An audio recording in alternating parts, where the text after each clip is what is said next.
உங்களுக்கு ஒரு good news அப்படின்னு கடகராசிக்கு எல்லாரும் குட் நியூஸா சொல்ல வருவாங்க. ஆனா அவங்க மனசுல இருக்கிற துக்கத்தை உட்காந்து கேட்கணும் யாராவது. நான் என்ன சொல்ல வரேன்னா, சார் என் வீட்டுல என்ன பிரச்சனை நடக்குதுன்னு வாங்க. நான் அதை கேட்கவா வந்து அங்கேருந்து 2 கிலோமீட்டர் எனக்கு என்ன பிரச்சனைன்னு சொல்ல வந்தேன்னு சொன்னா அந்த மாதிரி அவர்கள் எதிர்பார்த்த விஷயம் நில்லா இருக்கும். இப்ப என்னங்கிறது அண்ணா சொன்னது, மேடம் சொன்னதை விரிவா அதை ஒரு இதை எக்ஸ்பிளனேஷனை கொடுக்குறேன். கேந்திர திரிகோண யோகத்துல இவங்க இருக்காங்க. கேந்திர திரிகோண, அதாவது கேந்திரம்னா என்னன்னா 4ஆம் இடம். இது விஷ்ணு ஸ்தானம்னு பேரு. கால புருஷ தத்துவத்துல 4ஆம் இடம். அங்க போய் உட்கார்றாரு.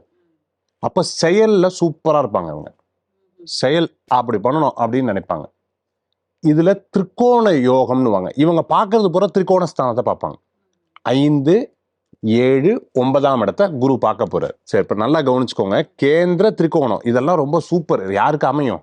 அதாவது திருப்பதியில போய் பத்மாவதி தாயார் கோயிலும் சூப்பர் தரிசனம், பெருமாளையும் சூப்பர் தரிசனம்.